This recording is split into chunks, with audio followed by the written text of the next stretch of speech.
La Bible dit ceci. Tu ne contracteras point de mariage avec ce peuple. Tu ne donneras point tes filles à leurs fils.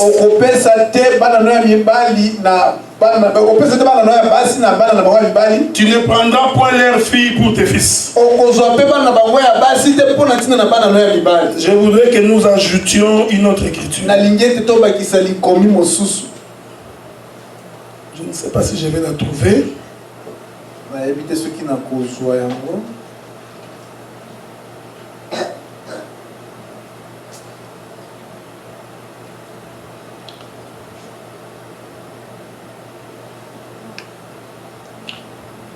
Genèse chapitre 6. Versets 2 et 3. Nous lisons.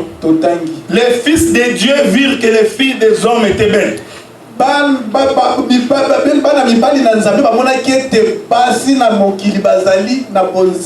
Ils en prirent pour femmes parmi tous celles qu'ils choisirent. Verset 3. Alors l'Éternel dit: mon esprit ne restera pas toujours dans l'homme, car l'homme n'est que chair, et ses jours seront de 120 ans. Supportez-moi, on va courir. Parce que le dimanche prochain, je vais clôturer. Moïse est né de la tribu de Lévi. Nous avions déjà expliqué que Lévi c'est le troisième fils de Jacob. Et la Bible dit, le jour où Lévi est né, Léa, sa maman, va dire ceci: désormais, mon mari s'attachera. Quand tu lis les textes, ça donne l'impression comme si avant la naissance de Lévi, que le mari n'était pas attaché à sa femme. Mais pourtant ils étaient déjà mariés. Ils avaient déjà Ruben, ils avaient déjà Siméon. Donc mais pourquoi Léa va dire que puisque Lévi est né, mon mari va s'attacher à moi? C'est-à-dire l'époux s'attache à l'épouse. C'est-à-dire que Lévi, c'est lui qui réconcilie l'époux avec l'épouse. Mais de quel Lévi il est question ici? Je suis en train d'aller très vite. L'Écriture dit ceci: Jésus-Christ est venu réconciliant Dieu avec le monde. Donc nous comprenons que Jésus, il réconcilie Dieu et le monde. Le dimanche passé, si je me souviens bien, je vous avais expliqué que le monde, ce n'est pas le monde. Le monde, c'est la femme de l'homme. Il est écrit dans le livre de Jean chapitre 17. Père, ils étaient à toi, tu me les as donnés. Est-ce que vous me suivez? Je les laisse dans le monde, mais ils ne sont pas du monde. Ce n'est pas pour le monde que j'ai pris, mais c'est pour eux. Vous voyez comment on explique l'Écriture? Là-bas, la Bible dit, il réconcilie Dieu avec le monde. Mais Dieu ne définit pas le monde comme nous. Pour Dieu, le monde, c'est seulement ce qui lui appartient. Donc quand Jésus prie dans le livre de Jean 17, il dit: je n'ai pris pas pour tout le monde, mais j'ai pris pour ceux qui étaient à toi, que tu m'as donné. Vous voyez? Oh, ce que Dieu a donné au fils, c'est l'épouse. Amen. Bon, vous permettez que nous fassions un détour dans les jardins. C'est pourquoi tu vas remarquer. C'est Dieu qui a donné Ève à Adam. Dieu forme Ève. Et puis il prend Ève. La Bible dit il l'amena vers Adam. Donc vous comprenez que quand Adam dit cher de ma chère, offre de maison, Adam voulait dire elle était à toi, tu me l'as donnée. Est-ce que vous comprenez? C'est pourquoi nous disons ce que Dieu donne, c'est un don parfait. Car la Bible dit que les dons parfaits par excellence viennent de l'Éternel. Mais cet homme de Moïse, il est né de cette tribu. Donc Moïse était lévite. Maintenant, la Bible dit ceci. Pendant qu'on a pris l'enfant, on l'a mis dans une corbeille. On l'a mis sur l'eau. La Bible dit qu'après 3 mois, on mit Moïse sur l'eau. C'est-à-dire qu'il a survécu aux eaux.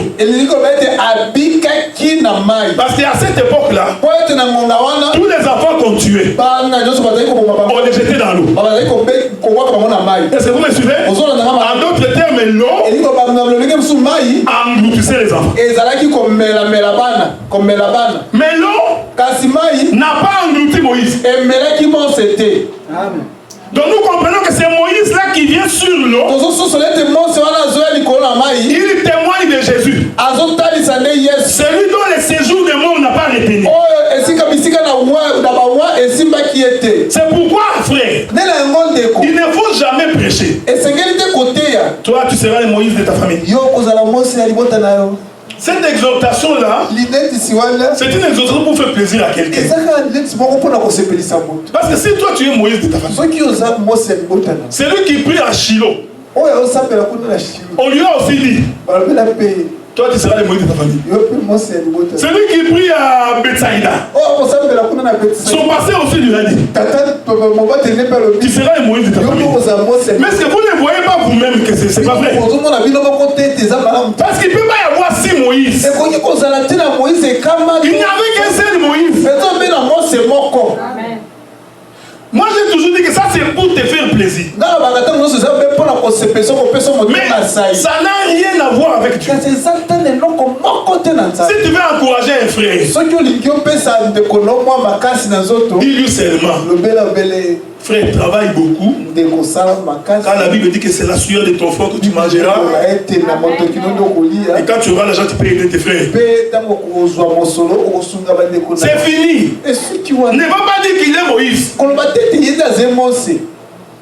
Parce que si lui est Moïse de sa famille, et ses frères et ses sœurs, ils sont qui? Maintenant, tes frères là, ils prient aussi dans d'autres églises. Là-bas aussi, on leur dit que toi aussi tu es Moïse. Non. Le Moïse de la Bible, il parle de Jésus. Vous savez, j'ai partagé avec mon frère Olivier. J'ai aimé ce partage-là. Il m'a fait remarquer une chose. C'est quoi ça, les chansons de Basantou? Les chants de Sion, les chants des saints. Oh, tu vois cette chanson ici? C'est les chansons des groupes de pied. Maintenant, il m'a posé la question. Les jours où vous aurez des Ghanéens, les Nigériens, qui ne chantent pas Marseillaise,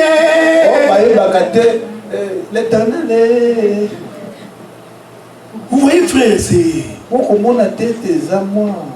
Je suis allé même pendant qu'on partageait. Les mêmes frères avec qui nous confessons le même évangile. qui sont en Bandaka. Quand ils chantent, c'est différent avec ceux qui sont au Bas-Congo.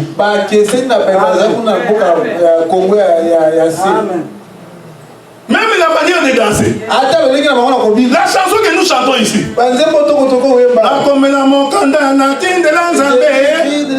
C'est rythme là et Bangala, c'est Bangala. Ça là, ça vient de Bangala. Le problème, que la chanson soit conforme à l'écriture.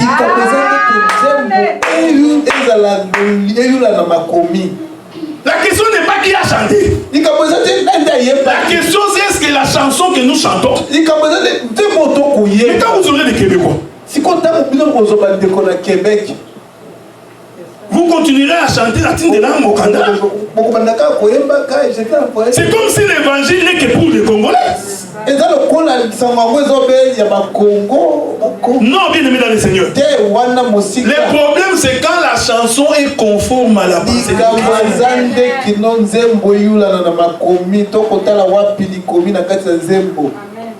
Même la chanson que nous chantons, mais c'est venu de où? C'est venu d'où? Les églises du Christ au Congo. Mais pour autant que c'est conforme à l'écriture, il n'y a pas de problème. Mais nous avons un problème sérieux. Un chantre ne peut pas prêcher pendant qu'il chante. Un chantre. Je n'ai pas vu ça dans la Bible. Les chantres, ils chantent.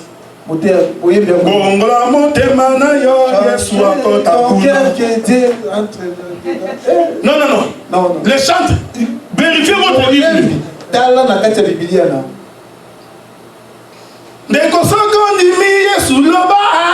Si tu crois Jésus chantait à... Non.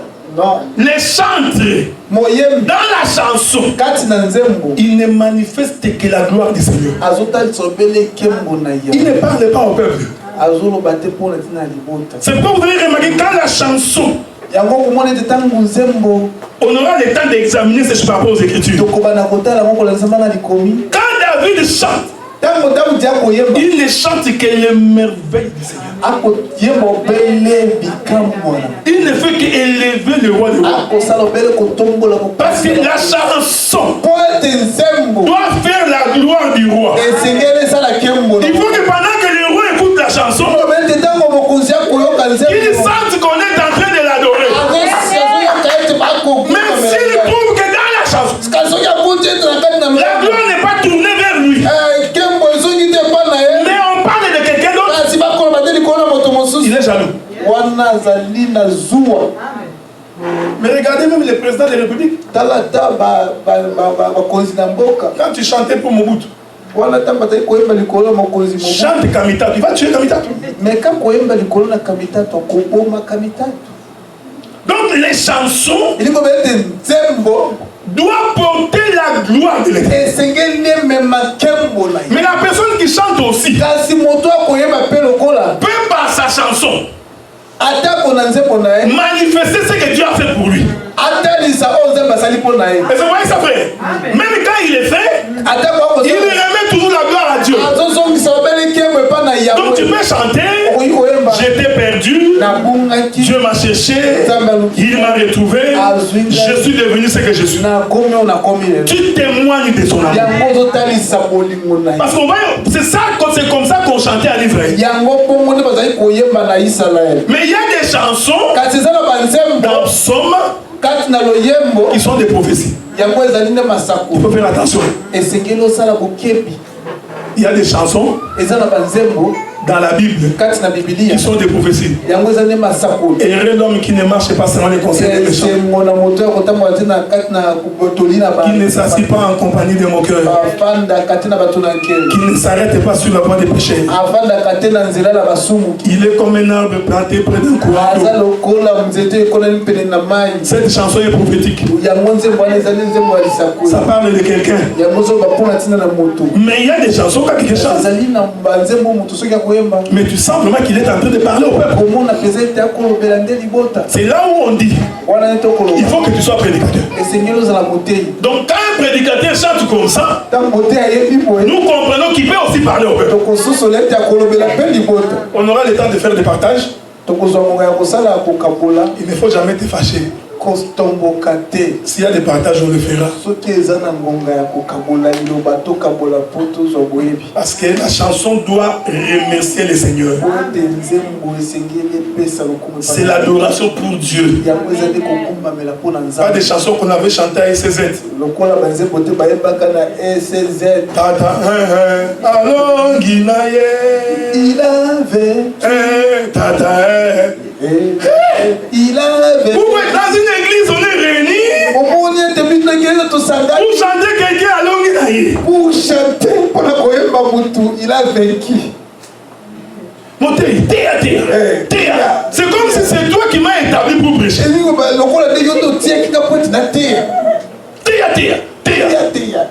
Prêchez. Papa de là. Prêchez. Non. Tu vois ces chansons-là? Tu me parles. Qui t'a établi?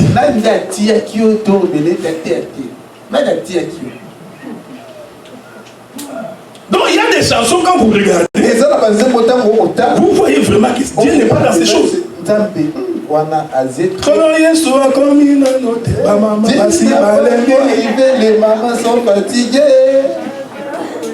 Mais qui t'a dit de t'arrêter sur ce chemin?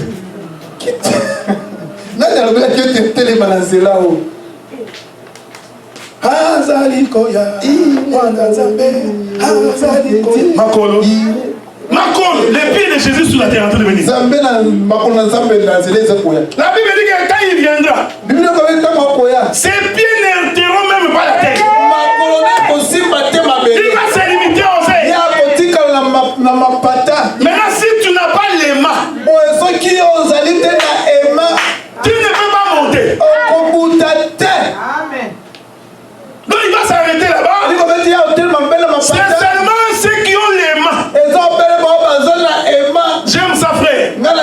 Vous savez, quand tu prends un métal qui a les mains et que tu mets le bouchon ici, essaye de faire ça. Tu verras les bouchons en train de chercher. Ils comprennent que vous savez les jours où Jésus viendra, tu le sauras. On a les jours où Jésus viendra. Il viendra comme un voleur. Personne ne saura. Je vous avais dit ceci, frère. Les voleurs ne surprend que ceux qui dorment. Si tu dors, alors il sera pour toi un voleur. Parce que tu ne verras pas. Mais celui qui dort pas, le voleur ne veut pas entrer. Il dit, ce jour sera comme un voleur. Mais vous, veillez. Vous savez, j'aime la Bible. Hein? Quand est-ce qu'on veille? C'est seulement quand il y a le sommeil. Je ne peux pas te demander les jours comme ça de veiller. Parce que je sais que pendant les jours tu vas marcher. Mais je sais que la nuit, quand le sommeil est en train de te menacer, c'est là que je te demande de veiller. J'ai toujours adoré la Bible. Nous comprenons que pendant la nuit, c'est-à-dire que pendant les ténèbres, pendant les temps de péché, pendant la confusion, Dieu te demande toi de veiller. Merci. Vous savez pourquoi on a créé la lumière? Je ne sais pas pourquoi je traîne dans ces choses. Vous savez pourquoi on a créé la lumière? La lumière a été créée pour permettre aux gens qui marchent la nuit de voir. Parce que pendant les jours, on n'a pas besoin de la lumière. Le soleil est éclair. Laissez-les faire rien. Est-ce que vous comprenez? Mais la lampe, quand on la donne, on te la donne pour te permettre pendant la nuit que tu marches droit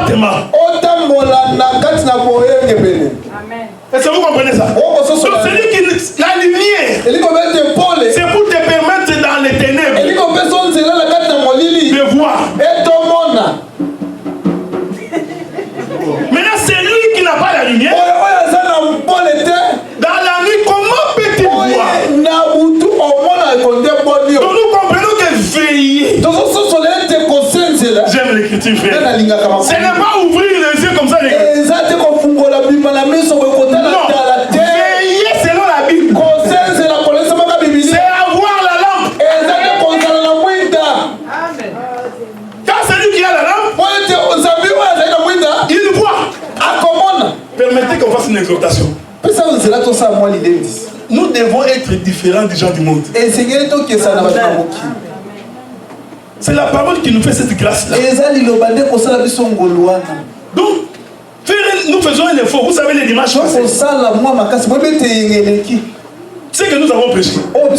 J'ai aimé ce que le bien-aimé Azaf avait dit la fois passée. Il dit, tu vois, quand tu prends l'épée et tu veux couper comme ça, n'oublie pas que tu vas les retrouver. Donc la parole que nous prêchons, pendant que nous parlons comme ça, nous parlons aussi à nous-mêmes. Vous savez, je suis rentré examiner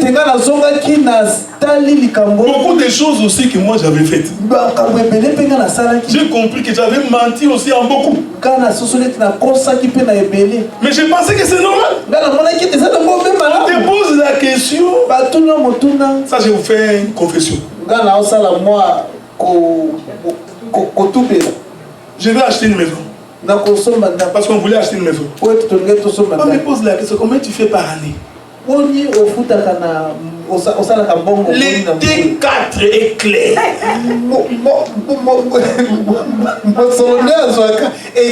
C'est écrit combien tu as fait par année. Et moi j'ai dit à peu près 36 000. C'est du mensonge. Tu vois, ça paraît petit. Mais j'ai menti. C'est là où j'ai exhorté pour dire que vraiment, si vraiment nous voulons vivre la doctrine, personne d'entre nous ne va aller au ciel. Ça, je vous assure, bien aimé, même le prédicateur, personne n'ira. Parce que nous, quelque part là, j'ai même partagé avec les frères Olivier qui me dit. Il dit même quand nous remplissons des fois les formulaires pour demander les prêts du gouvernement.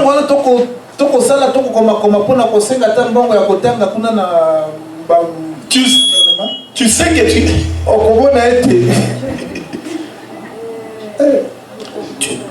va là-bas. Alors, bon. Voilà.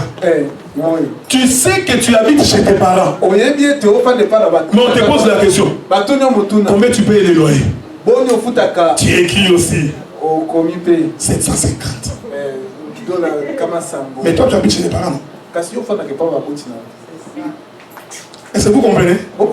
C'est pour dire que dans la marche, que le plus fort apprenne à supporter le plus faible. Pour qu'on se mette mutuellement à contrôler la marche. Moi j'ai toujours dit ceci. La Bible dit, on te mesurera de la même manière que tu mesures les autres. Si tu as l'habitude de toujours critiquer, sache que les jours ça te reviendra.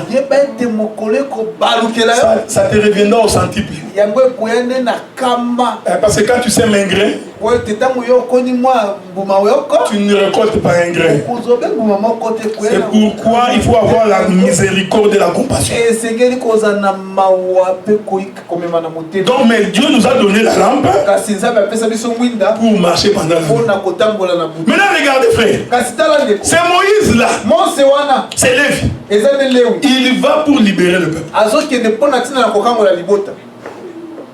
Il arrive, il aide le peuple pour sortir. Mais vous avez remarqué que Moïse avant de partir, Dans sa naissance, on l'a mis sur l'eau pour témoigner qu'il était l'image de Jésus. C'est-à-dire que la mort ne peut pas l'engloutir. Maintenant, pendant qu'il était sur l'eau, il témoignait qu'il marchera au-dessus des eaux. Donc nous comprenons que quand la Bible dit au commencement, l'Esprit de Dieu s'est mouvé au-dessus des eaux. Oh, cette écriture voulait dire que les eaux ne peuvent pas engloutir le Seigneur. Est-ce que vous comprenez ce que nous disons? Or, les eaux, si tu lis les livres de Matthieu, c'est comme ça que nous expliquons les eaux. Pierre, tu es pécheur. Non, tu es pécheur. Or, les pécheurs, ils pêchent dans l'eau. Est-ce que vous me suivez? Suivez bien. Il dit Pierre, tu es pécheur. Donc il disait que tu pêches dans l'eau. Mais moi, je ferai de toi un pécheur d'homme. Donc il lui disait, le monde, c'est les hommes. Oui, le monde, c'est les eaux. Les poissons, ce sont des hommes. Est-ce que vous comprenez? Donc, le Seigneur explique que les eaux, c'est le monde.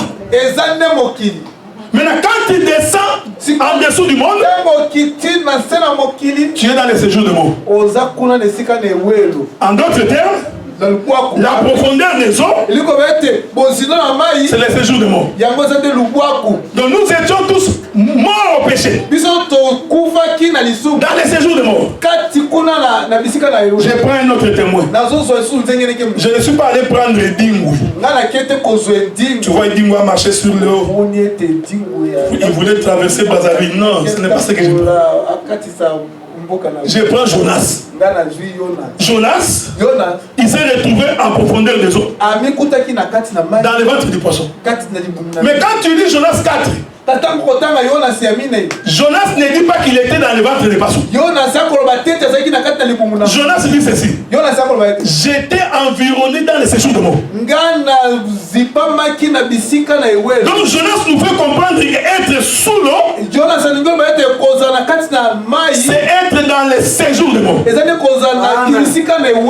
Est-ce que vous suivez ça? Donc quand on met Moïse sur l'eau, Dieu nous enseignait que c'est Moïse ici. Les eaux ne peuvent pas l'engloutir.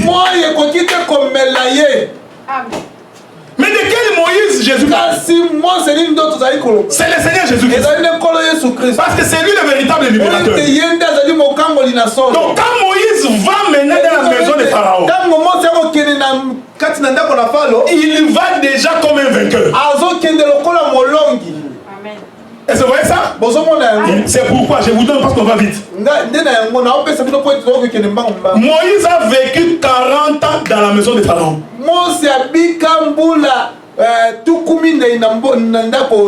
Quand on l'a récupéré, on l'a amené dans la maison de Pharaon.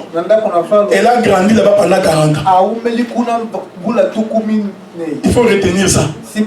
Oh, c'est Moïse là qui fait 40 ans dans la maison de Pharaon. Il explique le chiffre 4. Souvenez-vous, Dieu a dit à Abraham, ta postérité séjournera dans une terre étrangère. À la 4e génération,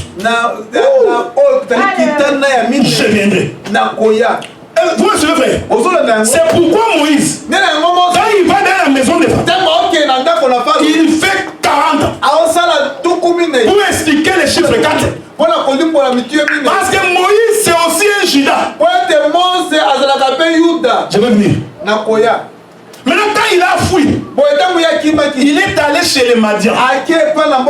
Là-bas aussi, il a fait 40 ans. Parce que la Bible dit, le jour où il a reçu la vision, Moïse avait 80 ans. Donc nous comprenons qu'il avait fait 40 ans dans la maison de Pharaon. Il a aussi fait 40 ans chez les Madians. C'est pendant ces 40 ans chez les Madians qu'il va épouser Séphora. Donc Séphora, c'était une femme étrangère. Rentre-moi dans Deutéronome. Donc Séphora, c'était une étrangère. Mais je vous ai expliqué que c'est Moïse là qui va. En réalité, c'est le Seigneur Jésus-Christ. Mais là, quand il a tué l'Égyptien, les autres Juifs, ils ont dit, qui t'a établi juge? En d'autres termes, ils l'ont rejeté. Est-ce que vous comprenez ça? C'est-à-dire, il voulait être juge parmi ses frères. Mais ses frères ont refusé. Ils ont dit, qui t'a établi juge? Oh, vous comprenez que dans la première dispensation, Jésus n'était pas venu pour être juge en Israël. Parce que je vous avais dit le dimanche passé, les juges c'est un roi. Donc il ne faut pas voir les juges comme les tribunaux. Non, quand la Bible parle du juge, c'est le roi. Salomon était roi, mais c'est lui qui rendait la justice. Est-ce que vous me suivez? Donc le roi, il rend aussi la justice. Donc c'est lui qui te juge, c'est lui qui te justifie. Donc c'est le roi. Donc regardez Moïse bien. Il est en train d'accomplir beaucoup de choses. Il va 40 ans chez les Madians. C'est là-bas qu'il va épouser Séphora. Maintenant, après avoir épousé Séphora, le même Moïse rentre en Israël. Maintenant, il dit aux Juifs, tu n'épouseras pas une étrangère. Vous savez, les Juifs pouvaient lui poser la question. Mais lui-même, n'est-ce pas qu'il a épousé une étrangère? Pourquoi il nous demande, nous, de ne pas épouser des étrangers? C'est pourquoi nous avons toujours conseillé, vous, n'épouse pas une étrangère.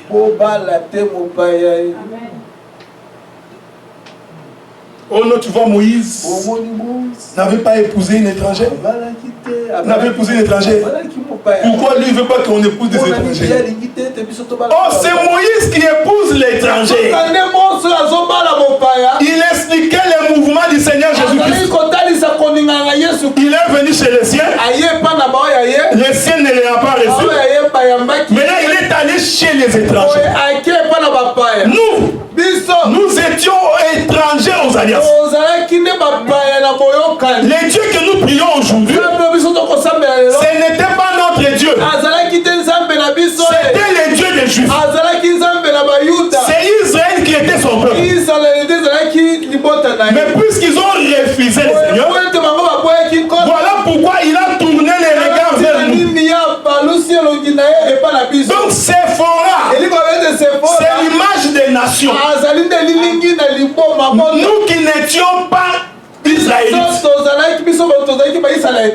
parce qu'il a été rejeté, voilà pourquoi nous avons trouvé grâce. Parce que si on ne l'avait pas rejeté, nous n'allions pas trouver la grâce. Suivez-moi maintenant très bien. Il a fallu qu'il soit rejeté pour que nous soyons sauvés. Parce que s'il n'était pas rejeté, il n'allait pas partir chez les Madians. J'aime ça. Le père récupère Joseph. Il dit, va voir tes frères. Va vers tes frères.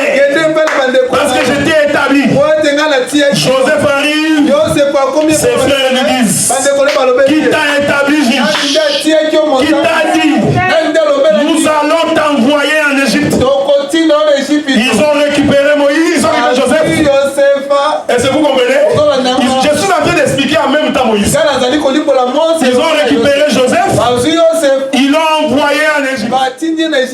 Quand Joseph arrive en Égypte, il va épouser une Égyptienne. Amen. Oh non, frère. Toi, tu es le Joseph de ta famille. Ah. Accepte d'aller en prison aussi, non? Vous, les Joseph de la famille, c'est seulement quand il est devenu roi. Là, tu vas crier Amen. Je serai le Joseph de ma famille. Mais pourquoi on ne t'a pas dit qu'avant d'arriver roi, il est d'abord allé en prison? Mais pourquoi le prophète ne t'a pas vu en prison? Pourquoi il t'a pas dit tu es le Joseph, mais tu dois d'abord accepter que tu vas aller en prison? Là, tu vas dire ce n'est pas Dieu. Non, Dieu veut que je sois la tête et non la queue. Joseph arrive là-bas. Donc si ses frères ne l'avaient pas rejeté, l'Égypte n'allait pas avoir le pain. Amen. Nous comprenons que parce qu'on a rejeté Jésus, c'est pourquoi nous avons le pain. Je cours dans Okima. Quand Moïse arrive chez les Madianites, il va avoir 2 enfants. Donc nous comprenons. Les enfants qui sont nés de Moïse et de Séphora, quand tu les regardes, ce sont des Madianites, des étrangers.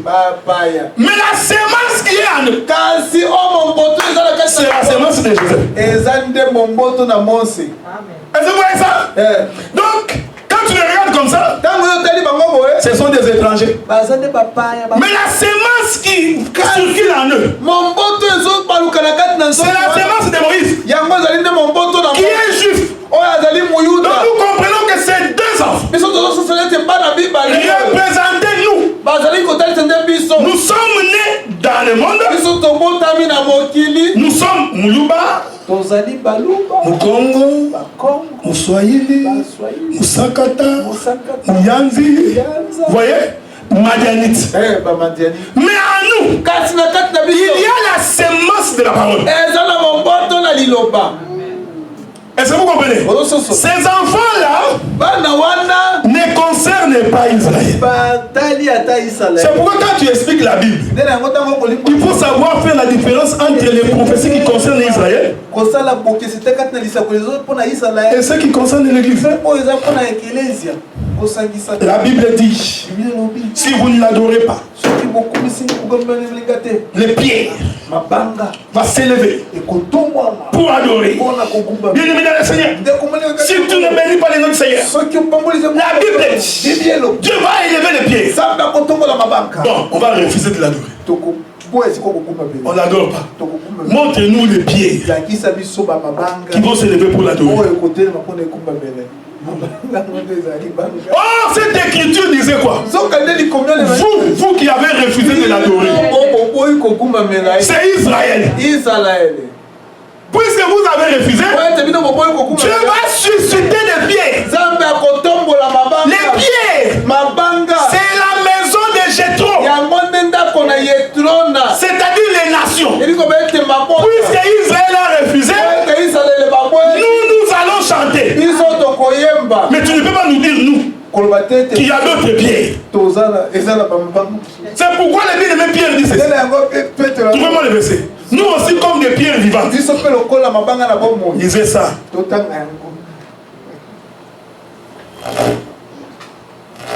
C'est dans le livre de 1 Pierre, je crois. Ça, je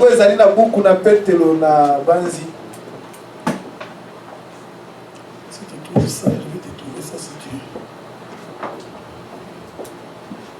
Tu prends le livre de 1 Pierre, chapitre 2, verset 5. 1 Pierre chapitre 2, verset 5. Et vous-même, comme des pierres vivantes, édifiez-vous pour former une maison spirituelle.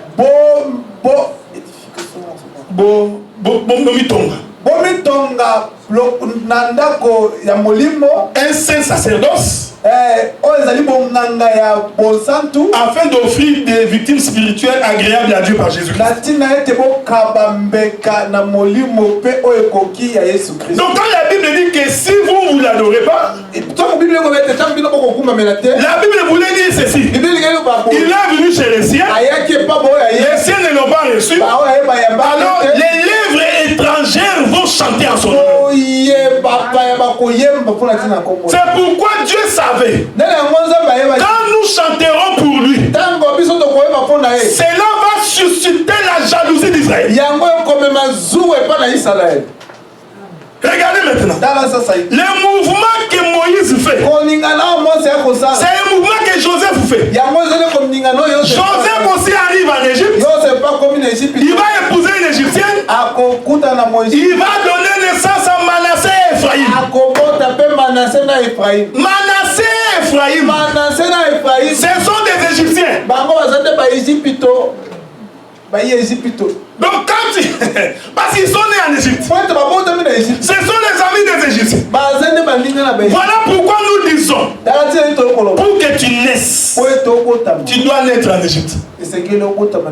Si tu ne nais pas en Égypte, tu ne naîtras pas au ciel. Est-ce que vous comprenez ce que je dis? Si tu n'as pas cru à l'évangile pendant que tu es en Égypte, même si tu meurs, même si on fait la messe de requiem, c'est contre la Bible. On est dans l'Égypte. C'est là qu'on reçoit la sémence de Joseph. Maintenant, quand Ephraïm et Manassé sont nés, quand tu regardes Manassé et Ephraïm, ce sont des Égyptiens. Ils avaient des amis égyptiens.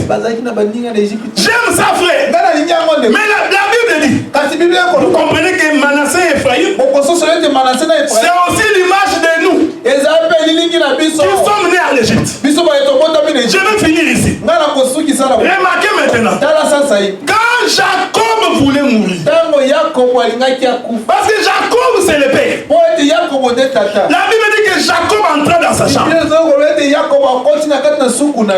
qu'il était dans sa chambre, Joseph récupère ses deux enfants qui sont nés en Égypte.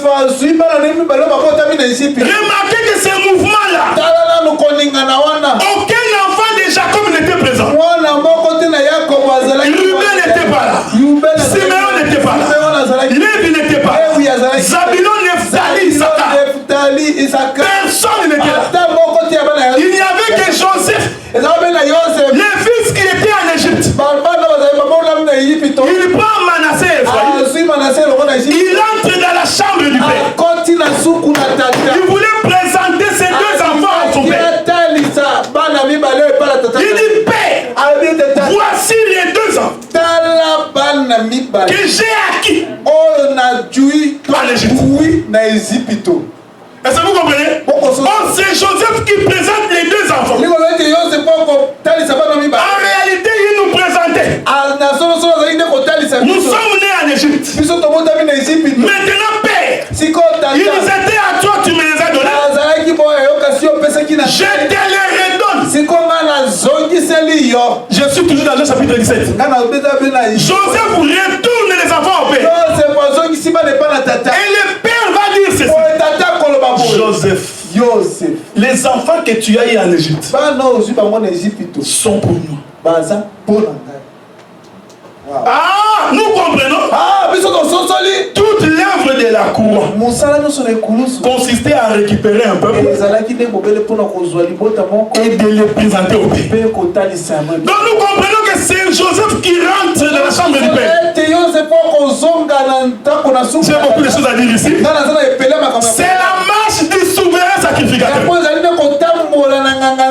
Je vais finir par là. Les souverains sacrificateurs étaient dehors. Le peuple a amené son péché. Le souverain c'est que tuer le péché. Tuer l'animal. Il récupérait la cendre. Or la cendre représentait celui qui a amené ça. Maintenant quand le souverain sacrificateur reprend la cendre, Il fait la marche. Il quitte les dehors pour entrer dans les lieux très saints. Est-ce que vous me suivez? Hors dehors, c'est l'Égypte. C'est le monde. Mais il a récupéré. Il prend la cendre. Il traverse les lieux saints.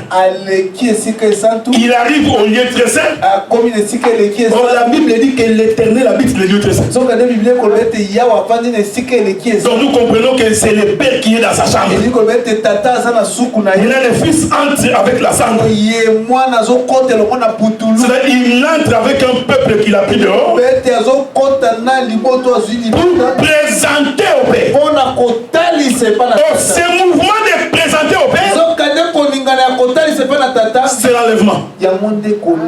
Nous étions dans le monde, nous avons cru, nous sommes nés par la parole, mais cette parole doit nous présenter vers le Père.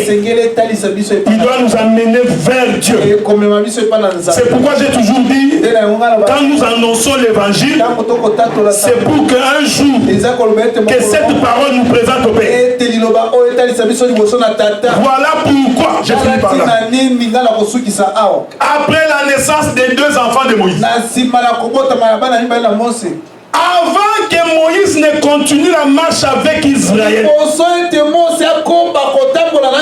parce que les dieux que nous servons, après nous, il doit rentrer en Israël. Mais il ne peut pas rentrer en Israël sans que nous ne soyons partis à l'enlèvement.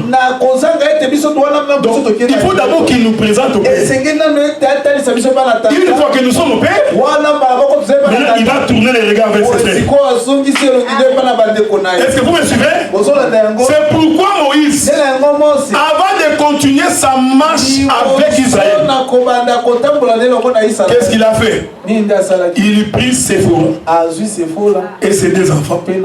Il les renvoya. Non, la Bible dit il les renvoya à Benani. Les pères, Jéthro, il les récupéra. Lisons-moi cette écriture là parce que là qu'on va finir. Je l'avais donné il y a des dimanches passés. C'est là qu'on va finir. Je crois que c'était Exode, hein, si je ne me trompe pas. Exode.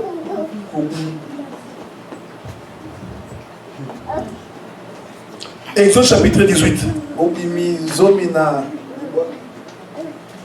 Lis-moi les versets 2 et 3. La Bible dit ceci. Jéthro, beau-père de Moïse, puis Séphora, femme de Moïse, qui avait été renvoyée. Ici, il ne faut pas lire en français. Oh non, Bengani. Vous savez, il y a des gens qui traduisent. Ils pensent qu'ils interprètent. Oh, tu vois, la Bible dit. On l'a renvoyé. C'est-à-dire, toi, ma soeur, tu peux être renvoyé. Non, non, le renvoi ici, c'est l'enlèvement. Ce qu'il avait pris chez les Madianites, nous qui étions dans le monde, avant que Moïse ne continue la marche avec Israël,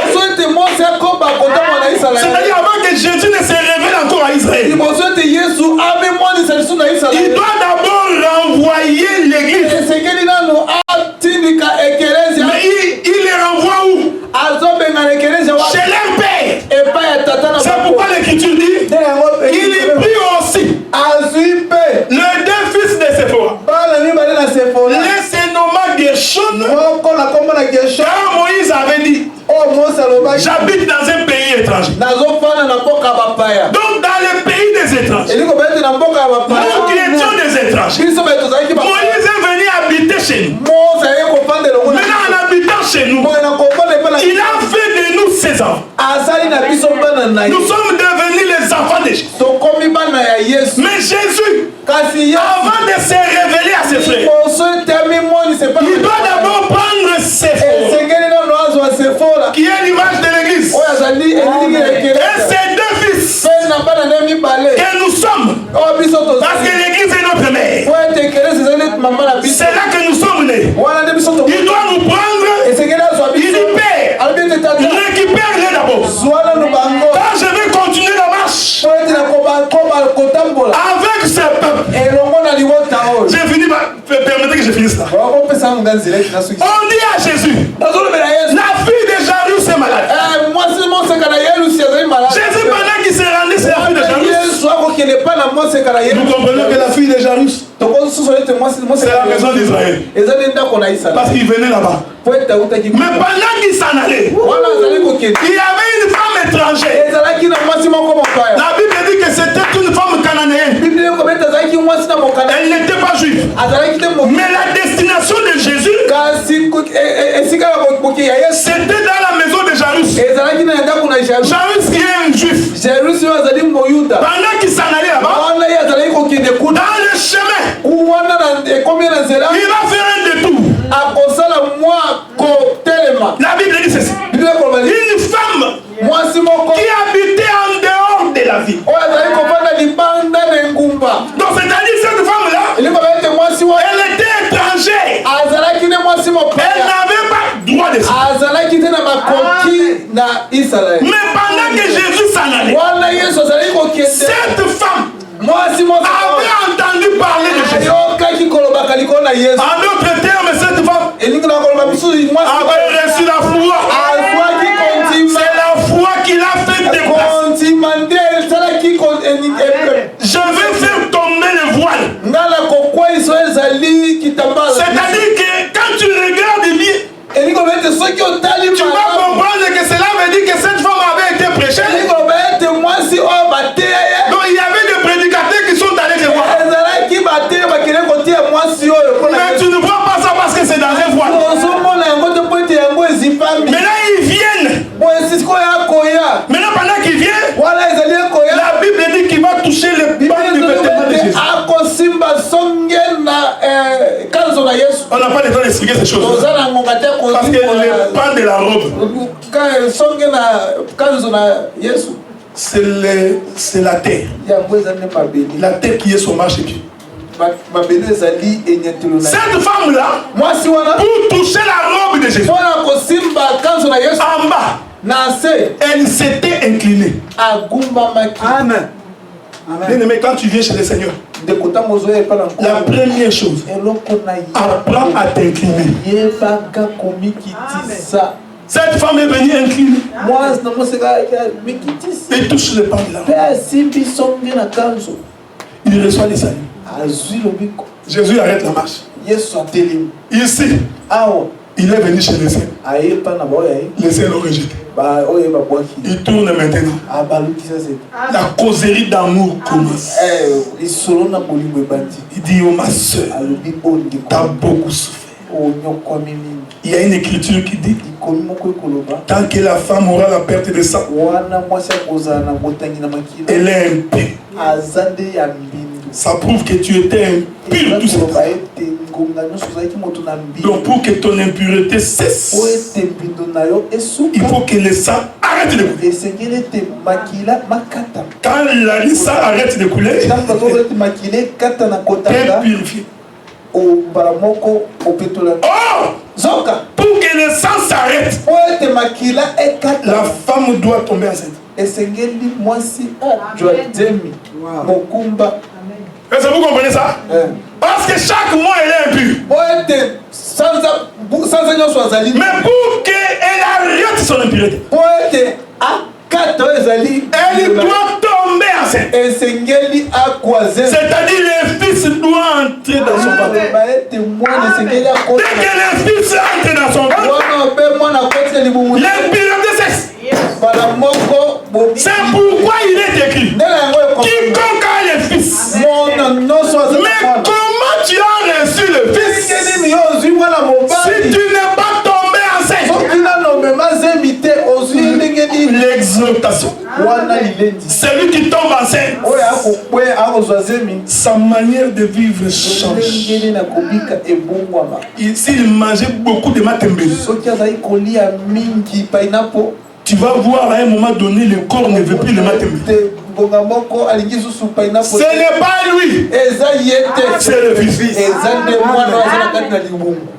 Non, je ne peux pas dormir comme ça. Parce que moi, j'aime quand je dors comme ça. Mais toi, avant, tu dormais comme ça. Non? Mais pourquoi maintenant tu dors comme ça? Ce n'est pas moi.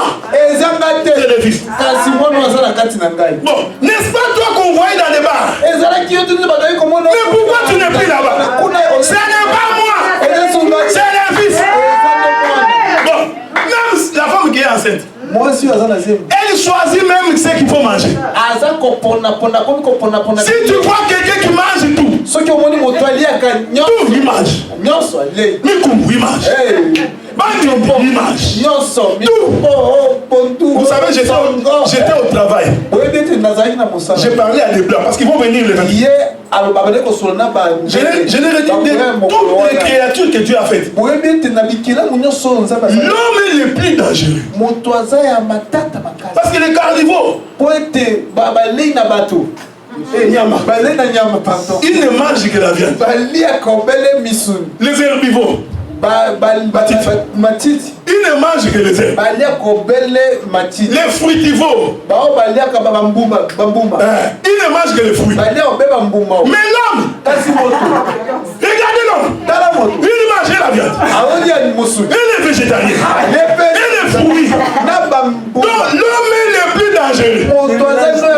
C'est pourquoi il a besoin du Fils. Parce que le Fils en lui va déterminer quelle nourriture manger. Même sa démarche. Regardez la femme enceinte. Même sa démarche change. Si elle portait des talons, elle va plus porter les talons. Vous comprenez ce que je dis? Je suis en train de vous exhorter. C'est-à-dire que ce que tu étais, tu ne peux plus l'être. Donc si toi tu marchais comme ça, quand tu tombes enceinte, même ta démarche douce, parce que tu fais attention, parce que tu portes le Fils. C'est lui qui porte le Fils. Il fait attention à sa marche. Que le Seigneur vous bénisse.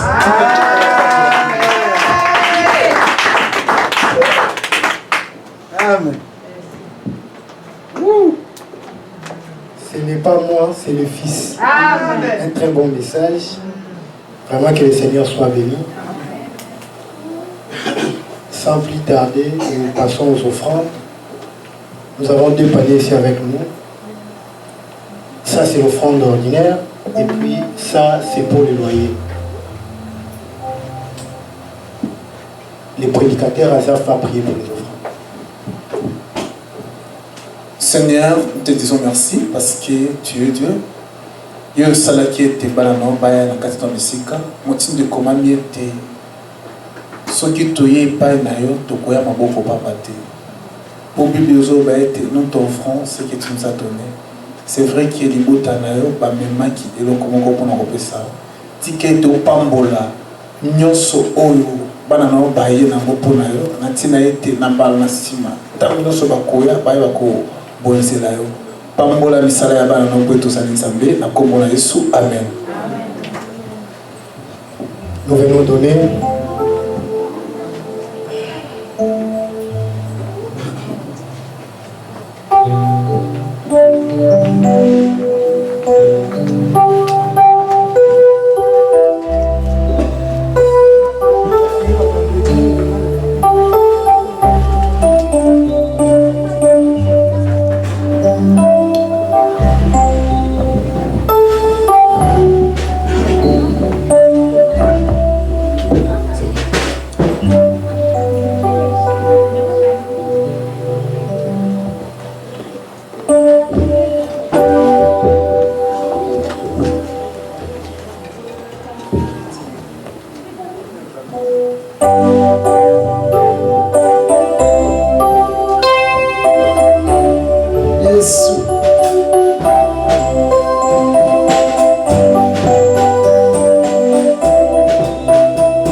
30 à 22 heures. Pour la journée du 28, nous demandons à tous les bien-aimés, surtout nous qui sommes les papas, qui ont l'engagement avec les bien-aimés fistons, puissent au moins honorer cet engagement d'ici la fin des semaines, parce qu'on doit déjà payer l'argent pour la salle. Vraiment, votre contribution va nous aider à aller plus vite. L'orateur du jour va prier pour la clôture du culte.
Souviens-toi, éternel Dieu, du temps qu'ils ont consacré pour venir écouter ta parole et t'adorer. Toi qui connais le cœur de chacun et tu connais les problèmes de tout un chacun, nous te prions afin que tu apportes la solution. Nous te prions afin que tu apportes la réponse à leurs questions. Que ceux qui étaient malades, qu'ils soient guéris par le nom de Jésus.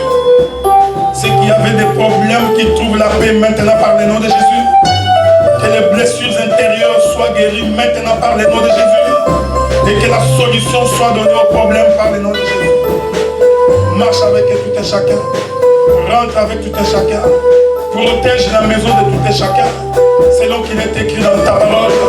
Que 1000 tombent à ta droite, 10 000 à ta gauche. Nous ne serons jamais en terre parce que c'est toi qui nous gardes. Que la gloire et la louange te soient ici rendues par Jésus-Christ, notre Seigneur et notre Sauveur.